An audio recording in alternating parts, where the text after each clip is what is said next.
G'day folks, Patrick here. So today I'd like to show you how to pronounce a certain pattern of words. You know, words that have T vowel N or D vowel N.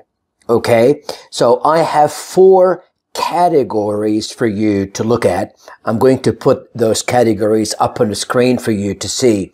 But so you're going to see 4 categories, and those categories are, you know, verbs in the past participle, verbs in the present participle, verbs that are in their base forms, and of course some nouns. Okay, so you know how when we have, for example, let's start with the first category, that is the past participle. You know, some words like, for example, beaten. Okay, you know, I hear a lot of learners say beaten, beaten. Okay, beaten. But we don't say beaten. We don't pronounce the T and the vowel E, beaten, like that. We don't say it like that. We say beaten, beaten, beaten. Do you see how I'm moving from T to N, from T to N, without actually making any vowel sound? I'm just saying beaten. I'm moving from T to N without any sound in between.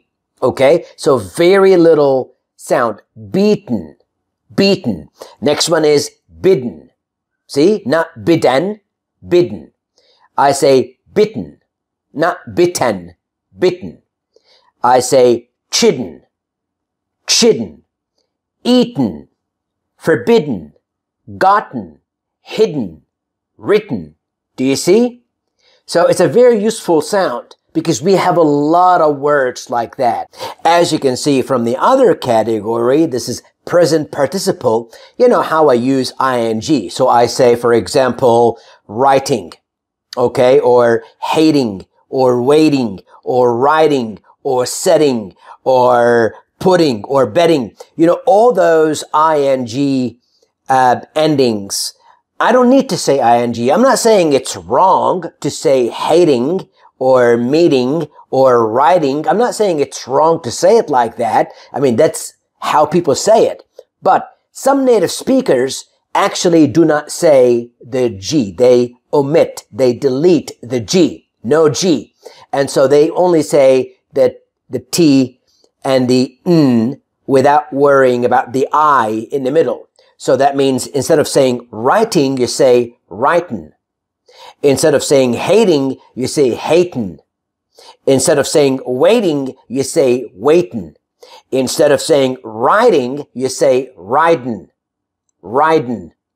Instead of saying setting, you say settin'. Instead of saying meeting, you say meetin'. I'm meeting someone now. I'm meeting someone now. I'm meeting someone now. Do you see? Okay. Pudding, puddin'. Puddin', puddin'. Betting, bettin'. Right? The third category is the verbs in their base form. So you have verbs that are in their base form. They have that T-E-N or D-E-N at the end. So for example, brighten, right? I don't say brighten, I say brighten. I don't say frighten, I say frighten. I don't say threaten, threaten. I don't say shorten, I say shorten. I don't say sweeten, I say sweeten. Sweeten, right? So now the fourth category is the noun category. A lot of nouns have that T-E-N or T-I-N or T-O-N. It doesn't matter. So the vowel can be different, but essentially the idea is that you look at the final syllable. If it's a weak syllable, and if that weak syllable contains, you know, T and then N at the end, the vowel in between is going to be very, very little, if nothing actually. Okay, so for example, cotton. I don't say cotton, all right? Nobody says cotton. I say cotton. You know, I don't say rotten. I say rotten, like rotten tomatoes, you know, rotten fruit, rotten, right? Mitten, mitten, okay? Mitten. I don't say kitten, kitten.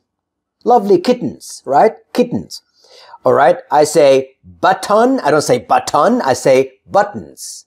Buttons, you know, the shirt with buttons. All right? And then gluten. Gluten. I don't say gluten, like gluten-free bread, right? Gluten-free bread. I'm not going to say gluten. I say gluten, gluten, gluten-free bread. All right. And then skeleton. I don't say skeleton, skeleton, skeleton. All right. So when you see that T-O-N or D-O-N, if it's a weak syllable, not a strong syllable, a weak syllable, that means we don't put stress on that syllable. Then you're able to omit, delete that vowel in between and just say the T sound and the N sound, like beaten, beaten, or bitten, or button, or cotton. All those words are good examples, okay? So that's it. That's what I wanted to say to you. Practice. There's nothing better than practicing to get better at pronunciation. If you learn all those details, they'll make you more fluent, you'll understand native speakers better, and you'll be able to speak much better, much more smoothly, and much more naturally. Keep up the good work. Thank you very much. Hey folks, thank you very much for watching the video. If you did like it, please subscribe to our channel and don't forget to press the notification bell. Thank you.